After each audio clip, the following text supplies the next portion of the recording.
Hey, Alvin, good morning. I'm Jess Lujan. Welcome to the Buzz here in Isla 63. I'm here live with, of course, Colonel Mark Charfauros of the Guam Police Department. And we're going to be talking, of course, and I want to say thank you again to Colonel Charfauros for giving us the opportunity to speak to him about the incident and explain his side of the story of the incident that happened. My understanding, it's the Christmas Eve, the 24th of December, 2016, down in Agate. Hey, good morning, Colonel. How you doing? Good morning, Mike. Buenas. Merry Christmas, Happy New Year. Merry Christmas.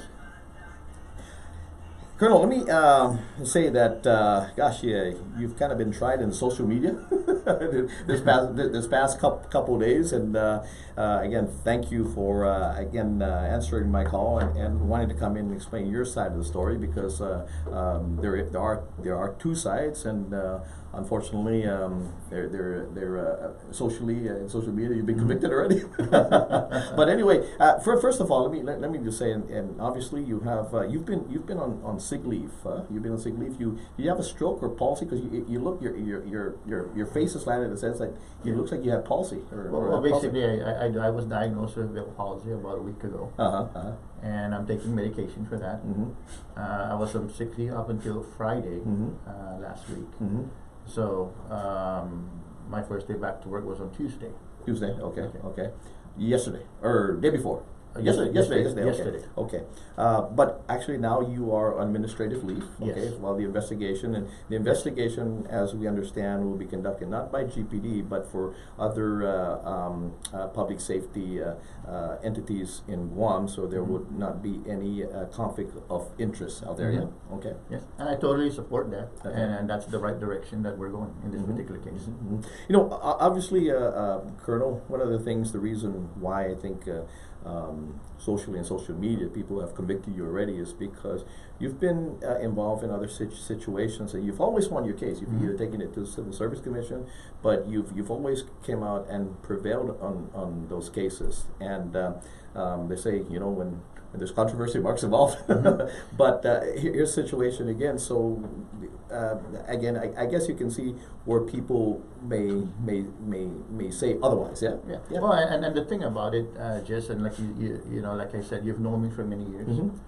Mark Charfauros has always been a person to stand up, hold his ground, and no matter what the odds are, if I feel that it is right and it's in the right direction, I will take that position. And sometimes it is not the most popular position. And so individuals would look at that and make judgment without actually looking at the facts. But the thing about it is, through the years, as things are adjudicated, as things move forward, as the evidence come out and as the facts are presented, that's how I win my cases. I don't win my cases because of magical maneuvering or technicalities. I win my cases simply because I've been able to prove that it was the right thing to do at the time, and that's basically who I am. And you don't shy away from controversy. No, I do not. I mean, you know, I don't apologize for things that I've done, and I've always stood my ground, and I've always been known as a fighter for other individuals, and that's always been my place. And I don't think that I would ever change. That's just basically the person that I was raised to be.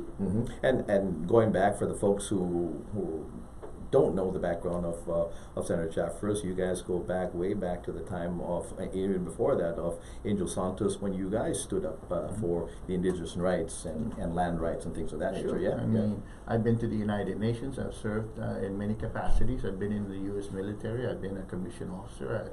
I had many different hats, and the only thing that I can say is that everywhere I've gone, I've been able to excel, and I've been able to prove myself, and I've been able to work hard.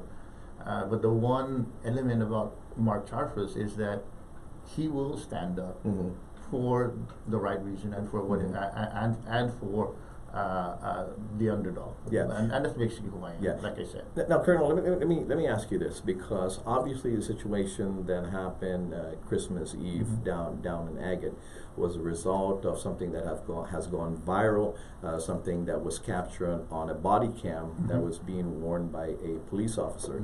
Now, I think this is the same police officer that was involved, that was wearing the body cam on again another incident where a police officer was killed, I think a year back or so.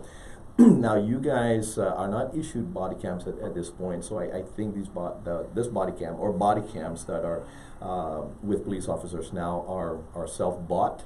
I don't know if you guys have a policy at this point, but my question basically is that if something, although it's personally bought, if an individual in his capacity as a police officer, does that body cam then belong, especially evidence that does not that evidence now belong to the Guam Police Department? Yes, and let me just go ahead and say, it doesn't matter whether or not it is personally owned or not. When an officer goes on duty, any type of device, to include even a smartphone, if you begin to take pictures or you begin to record crime incidents or incidents that have occurred while you're on duty, that footage belongs to the territory of Guam. And the Attorney General has made it very clear to the Guam Police Department that we need to be very careful with this, because if during discovery these things are not turned into the defense, then it can jeopardize ongoing cases. So everything that is recorded that may be used for evidence must be treated as so, must be protected as so, and that's one of the reasons why that I support this ongoing investigations, because those are questions that are going to be asked. You know, how did this? And it's not an issue of the content. It is the issue that you have evidence, and it doesn't matter who bought the recording device. That is evidence that may be used in either a criminal proceeding or an administrative proceeding or any proceedings at all. It is not the officer's decision to decide whether he can release that or not. That's basically depending on either the Office of the Attorney General or the Guam Police Department in conjunction with the Office of the Attorney General. So this again, what you're saying then is what was captured on a body cam is evidence. Now you're not charged with any criminal offense or anything like that. No, you're an administrative for there's no criminal activity. Okay. And I can get into that as to the reason why there is no criminal activity. But the fact that there's evidence out there, whether that will exonerate you or not, the evidence is out there. That is treated like any other evidence that is gathered by a investigating entity. So therefore, it's kind of like if you're investigating a murder and you find what is potentially you think maybe that's a murder weapon, you have to treat that. You have to secure that. You cannot take a picture of it and show it to everybody and say this is what it is, because my little knowledge of law is that you have compromised. You have again compromised either the area or the evidence that you have gathered. Yes. And of all people, he should know better, because this was an issue that was brought up in a recent court proceeding. Okay. So that being said, the spell of that, your whatever it is that you can tell us in regards to what happened that night. Well, basically, you have to remember that the Guam Police Department is undergoing a change in its the way it moves about, or the way it implements its mission. Right now, the Guam Police Department has adopted what we call the community-oriented policing service.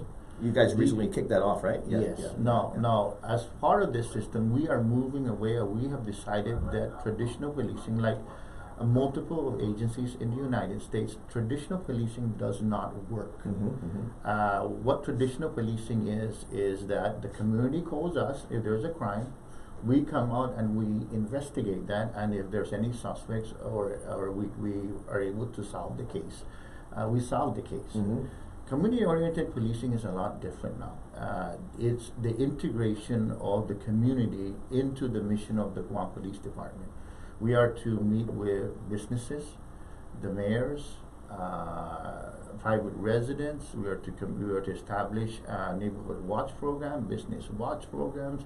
We are to get involved in community outreach programs, in community youth programs, and basically we become part of the community.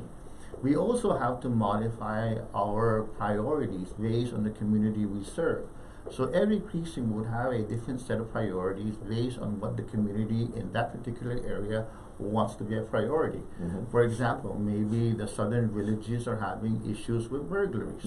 So the entire operation of Guam Police Department will shift and mobilize its resources to go after those types of crimes. Maybe in Dedido, it's domestic violence. Maybe in Tumon, it's armed robbery. So each precinct, based on the needs of the community, must orientate itself. Now, because of that, I made it very clear that that the command level of the Guam Police Department is available to the community. There is no longer this division where, you know, I go to the police department, if I'm not satisfied, then it ends there. The community has direct access to the command structure of the Guam Police Department. So what had happened on the 24th was that several residents were at a party, and it appeared that police officers had arrived and refused to, were conducting illegal house-to-house searches without the permission of the residents. Okay, let's go back a little bit. So were the police summoned to that particular residence, and for what reason were they summoned to that residence? I mean, at that point in time, there was no indication whether there were summons or not. All I got was a phone call. And the phone call was from one of the residents in Agate who had called the mayor-elect in Agate and Mayor-elect Susiku. So Kevin Susiku basically told the caller, hey, listen, you know, the colonel lives in Agate. Go to the colonel and inform the colonel that you got police officers that are in that area that are performing illegal searches. So when I got that call, and the caller says, you know, the mayor had referred me to call you. I hope you don't mind calling you Christmas Eve, but you know, I have a few officers here that, you know, are conducting illegal searches, and we've told them already that you need permission to search people's homes, and they refuse to listen to us. So when I arrived at the location, first thing I noticed was the entire roadway was blocked. They have 4 patrol cars that were there. The traffic couldn't move in and out. The officers were already there for at least 20 minutes. So I talked to several of the guests that were there, and this is what they told me happened. Out of the blue, one officer shows up, gets out of his vehicle, and starts asking members that were attending a party that was there, where is your fireworks permit? And each of the individuals that were there says, I don't have a fireworks permit. There's nobody, you know, popping fireworks here. So after several questions, several individuals were questioned, fireworks went off a block down. So one of the party goers who were there says, officer, you can hear it. It's not this block, it's the other block down. Yeah, you can hear the fireworks going off on the other block.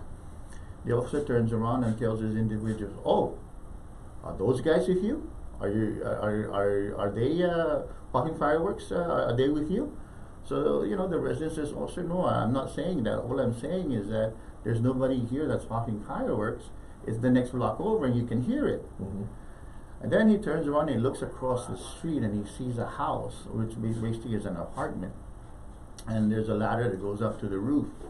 And he goes, who's staying at that? The officer asks, who's staying at that residence? Who's staying at that residence? He goes, officer, there's nobody staying there. There's no one home. So he begins to walk the streets, and he instructs several of these officers that already arrived at the scene to conduct a search. And so the resident of Agate says, you know, sir, you just can't go to someone's home and just search it without their permission. And then he turns around and tells the individual, says who? And they continue to do the search. That's when I got called. And, you know, and I think that that's the right thing to do, is you don't, you know, confront officers because you can get arrested. You report misconduct to the Guam Police Department, and at that particular time, the closest person that they could contact right away immediately was the colonel, who resided a few blocks down the road. Now let me ask you this. Go back just a little bit. Now, in something like this, wouldn't you call in? Wouldn't there be, or shouldn't there be something like this when you're mobilizing and you're blocking off streets, and man, supposedly a big shindig going on and all this. Now, wouldn't it be, isn't it a standard procedure? You have a field supervisor in place? You do. That's supposed to be. There's supposed to be a field supervisor. Was there a field supervisor in place? Not at the scene. When I got there was no field supervisor. And that's a question that will be brought up. Okay. Anyway, sorry. Continue. So, yeah. So basically, when I got the interview, I interviewed the residents that were there, and that's what they told me. And I asked the question, how long has the officers been here, and how long has been doing these searches? And then he says, at least 20 minutes. So at that particular time, I basically got that information from the public. So I proceeded over to where the officers were supposedly at. And so the first officer I met, I asked the question, what's going on? And he goes, sir, we're conducting a search for individuals that are popping fireworks. And so I asked the question, did you see anybody pop any fireworks? And they said no.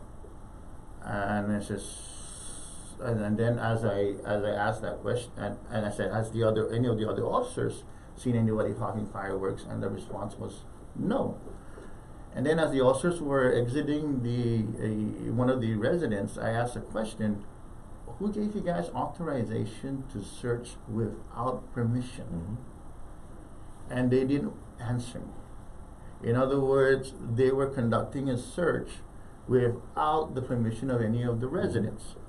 Now at that particular time, there was no imminent danger to anybody. In other words, if there's imminent danger, in other words, if there's been a shooting and there are witnesses that says, hey, the shooter's in that area, then yes, you can, because there's imminent danger. Now, let me ask this: imminent danger. Now, do you know whether or not? Because if the field supervisor, and that's why I'm asking about field supervisor being there, because the field supervisor would have established, maybe de-escalated the situation. Okay. Now, that being the case, where there's imminent danger, now was probable cause established? No, and that's another problem. Is that in order to have probable cause, you must have reasonable belief that a crime has been committed, and reasonable belief that that person committed the crime. First off, let's just take for example that the crime is fireworks. You don't have reasonable belief that a crime is committed in that area because you got witnesses that have come forward to the Kawang Police Department and said, sir, the fireworks is the next block over, because you can hear it.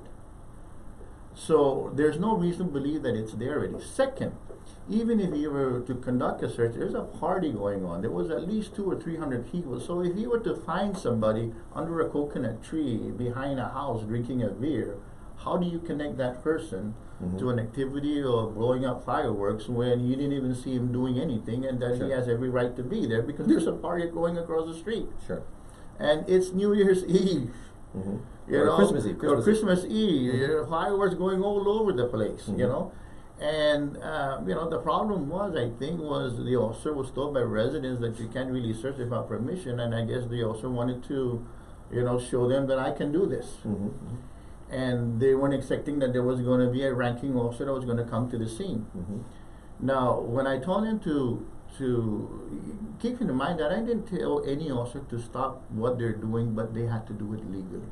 First off, there was no need to block off the roadway and impede traffic from going in and out. Unless there was imminent danger, right? Imminent danger or whatever, there was really nothing going on there.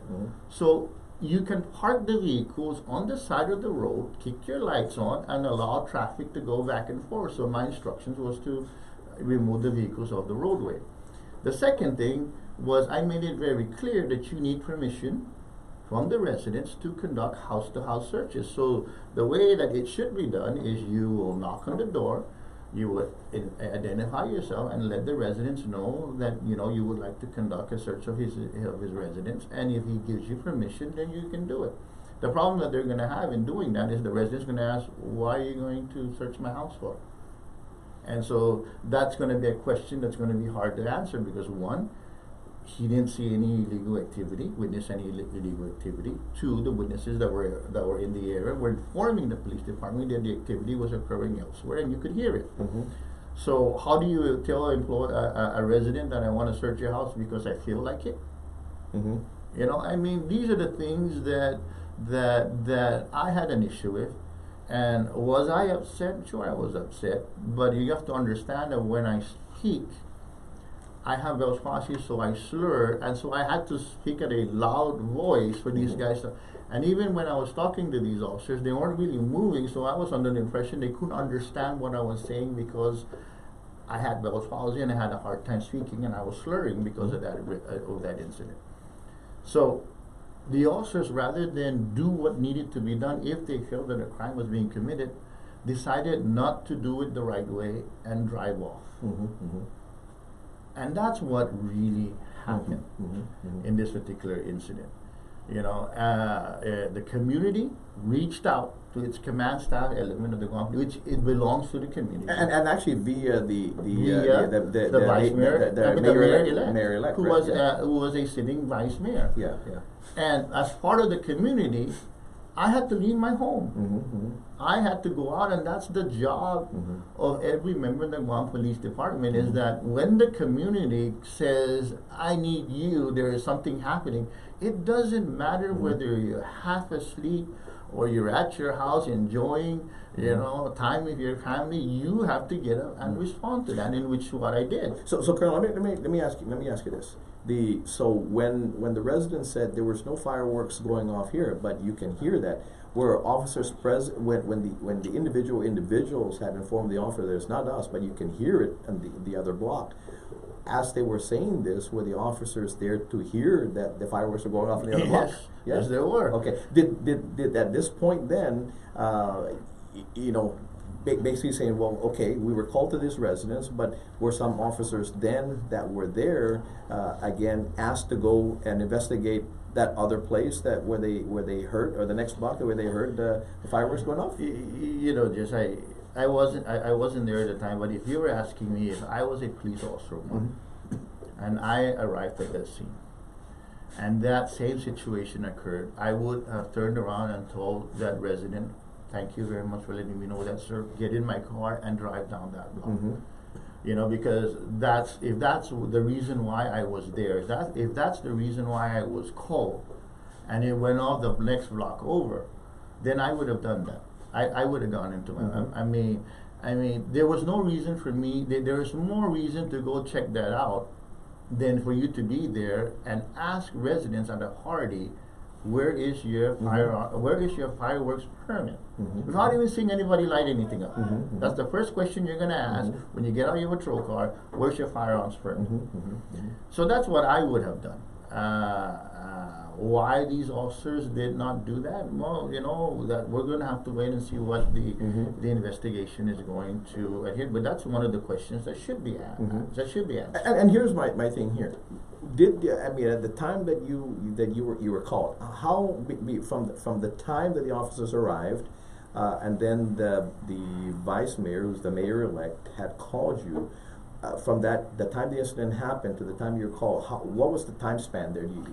You know, I don't know what the time stamp would be, and I'm just giving you a personal estimate. So my personal estimate would no less than 30 minutes. Okay, no 30 minutes. Okay, so that between that the whole span of this whole from start to finish, okay. I would estimate no less than 30 minutes. So it would be 30 minutes or more. So let me ask you this: the whole span of 30 minutes that you were involved in this incident, that you were there, or from the incident happening to the escalation of that, did a field supervisor ever come? No. And I kind of get into that last the No, I understand that, and so that's my question. And you have to understand this, okay? Whether the field supervisor was there or not, when a ranking officer comes to the scene, he has operational control. Sure. I had operational control when I got there. I did an assessment. And the assessment basically came out that the complaints against my officer that were under my command were valid. I corrected the officers by saying, hey, move your vehicles off the roadway, and why are you conducting searches without permission? Which means I did not tell them to stop. If you want to conduct house-to-house searches, then you would ask. You would respect the constitutional right of every citizen in this neighborhood. And I did not appreciate the officers treating the residents of Agate in such a manner that like they were common criminals. That is what you know what, that if anything, that got me ticking. is So here's the thing again that in social media where you have been judged and convicted of the situation is that again you have a colonel and they don't know if you were intoxicated or not. Okay, here's a colonel that's down there. He was belligerent. He came there and berated the officers, and not only in his berating of the officers, or was also using foul language in this, and there was some assumption as well that these were family members, and therefore you're protecting your own. Let me just go ahead and take that one step at a time. I was not drunk. I am under prescription medication. Mm-hmm. And when you're under prescription medication, you don't mix that with alcohol, and I've learned that a long time. Okay, so I was not. Second of all, yes, I had to speak at a louder voice, and I had to, express myself loud because of the condition that I have, in that it's very hard to understand what I'm saying because of the medical the condition that I am in. Third, how could be there anyone that's a family member involved when the officers themselves told me they didn't see anybody shooting any fireworks? They've got no suspects shooting any fireworks. And you know what? I'm from Agate. I was born and raised in Agate, so maybe half of the people in Agate are my relatives. I don't know. I mean, you go walk down the road, and I know up to this day, I still see people come up to me and they say, you're my relative. I never seen these guys before, but you know what? I would say, okay, hey, you're my relative. Especially now that you're colonel, you got more relatives. Oh yes, yes. I mean, so this incident that says that I'm protecting members of my family, which one? I mean, why wasn't that brought up? Mm-hmm. So why was it that when they asked the question, did you see anybody shooting fireworks, the response was no. Then all of a sudden, after this thing becomes public, he's protecting people. And as far as social media, I don't give a hoot what happens in social media, because in the end, the truth always prevails. Mm-hmm. And no matter what you do, what you say, the truth cannot be changed. And in this particular situation, this is the truth. Now, other people who wants to justify their inability to do their work might say something else. But who says that I told anybody to stop investigating anything? There was no order to stop any investigation, but an order was given to respect the constitutional rights of the citizens of Agate, and to make sure that we have free flowing traffic, because there's no reason to block the roadway, especially when you have a party where there's at least 200 people there. And as far as me berating my officer, that's between me and my officer. I am the commanding officer of the Guam Police Department, and when I come to a scene and my officers are not performing and are not respecting the people of this territory, getting yelled at is part of the territory. So that's basically who I am, and that's basically what happened. So these officers feel that they shouldn't be yelled. This is a paramilitary organization. If they feel that they shouldn't be yelled at, then file a grievance. But I also like to know, why is it that you refuse to respect the constitutional right of the people of this territory? Mm-hmm. Mm-hmm. Now let me ask you this, because again, social media and all this, and of course the comments that are coming in and all that, right? And they say your actions, the usage. Just your whole demeanor was basically, they said, was unprofessional. Do you feel that you were unprofessional that evening? Well, the bottom line is that is basically a thing to cover up officer misconduct. The question that should be brought up here was that, did the officers perform in a professional way in protecting the rights of citizens? Does the police department on Guam have the right to go house to house and search anyone's home because they feel like it? Mm-hmm.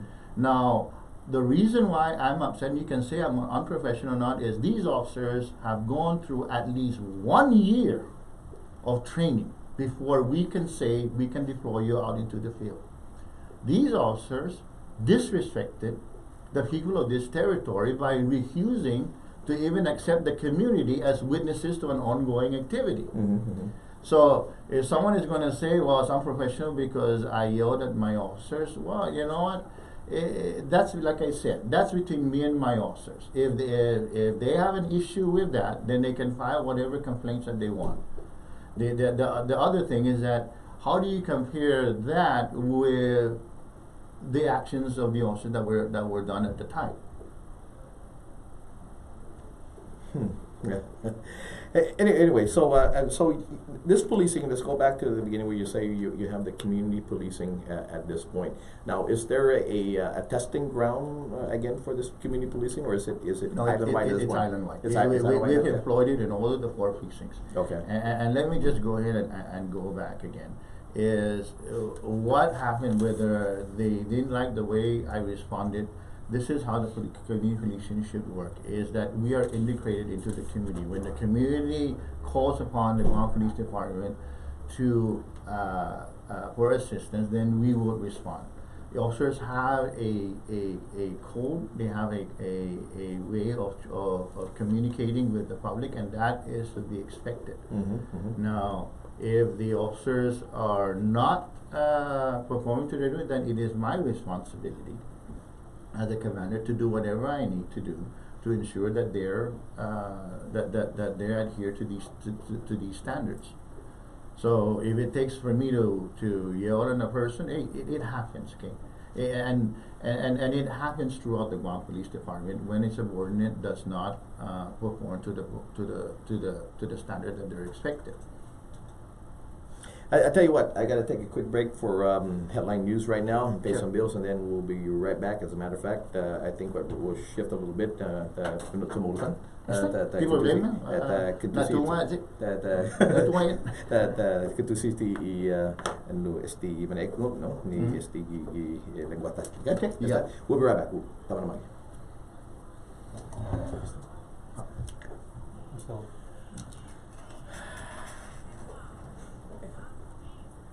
Yeah, we're still live streaming here, and of course, Colonel Mark Charfauros is here with us this morning. And Colonel, of course, we're still live streaming. So let's reiterate again that evening. How long have you been on sick leave then? Prior to, I mean, No, my sick leave ended on Friday. ended on Friday. Okay, okay. So basically, that's Friday. But so you were called. This was Saturday night, right? Yes. Saturday night. Okay, so it ended on Friday. Saturday night, you were obviously off duty at the time. Well, let me just going to make something absolutely clear. There's no such thing As as off-duty off-duty policemen. And that's why you guys can carry arms, Yes, whenever. yes. Yeah. Whenever someone is in need, as a matter of fact, we are required to respond to any kind of criminal activity on or off duty. So if we're off duty, we need to respond to that. Now, let me ask you this. Now, you're not under any criminal investigation, okay? You're not under any criminal investigation. You're on administrative leave. I don't know if it's a month or 20 days. I mean, there's a conflict on what I've read, 20 days or 30 days. Now, because you're under investigation, no criminal investigation happening right now, they ask you to surrender your badge, to surrender your firearm. Is that standard procedure? That's standard. Standard procedure. That happens every time. But whether or not it's a criminal investigation or not, it's a standard procedure. Standard. Oh, okay. And so that being said, now in regards to the highest ranking police officer, you know, in the force, basically, right? Than the chief here. Because you're in administrative leave at this point. Does that now negate any duties that you have now as an officer? What do you mean? I mean, you're still a police officer on administrative leave, but does that negate any of your powers as a police officer right now because your badge has been surrendered at this point? No, at this point in time, I'm on admin leave, so Admin leave, basically I'm not able to be at work. So Okay. so technically, I'm a civilian, Okay. and I'm going to be at home until such time that admin leave is concluded. Now, there's going to be a situation here, of course, after the investigation. After the investigation, of course, these are police officers. I don't know, they're PO1s or PO2s at this point. but they're definitely subordinates. So subordinates. Now, in the future, should disciplinary action may warrant, because of maybe other situations here, they can come back and say this is a retaliation from last year or whatever it is that. You know, the thing about that is retaliation has to be proven. If you're doing your job, you got to remember there are many layers to the curve. So if you are doing your job and there's an investigation, and the investigation comes out that you have the allegations against you has been sustained, there's no retaliation there because I'm not the one that did the investigation. I'm not the one that did the findings. So in other words, if an officer was to undergo misconduct, it's investigated by the internal affairs section, and the internal affairs section will come out with its own conclusions. So if for some reason the internal affairs comes out that the individual has been sustained based on the findings, then I got no other choice but to adhere with that investigation because they were the ones that conducted the investigation. So for officers to say that there's going to be some kind of retaliation, how could there be any kind of retaliation when that if you conduct any kind of misconduct on the force, I'm not going to be the one to investigate it. It's internal affairs. Yeah. Now, let me ask you. Let me go back to the question I asked in regards to the body cam. Okay, that one wears now. I don't know how many of your police officers currently have body cams, but because this body cam has been It dropped it, so we're just right now. So we're. Oh, okay. Yeah. Okay. Hey, how are we doing? It was really good. There's a lot of people. Let me see if I can. No, but I hope that my side of the story is coming out because. Oh yeah, you know, there's a lot of comments. Okay.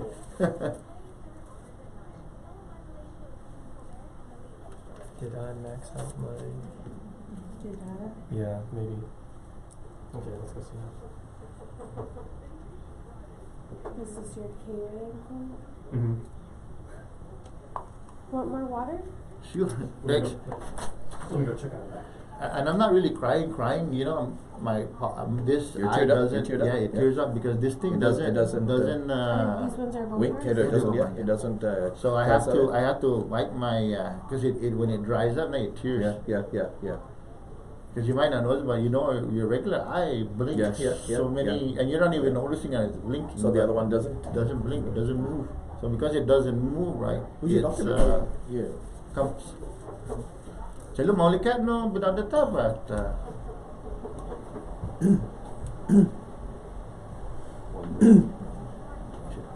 No, Mike. No, it's off. It's off. oil. No, this off. It's off. Yeah. Tu agak is off. Yeah.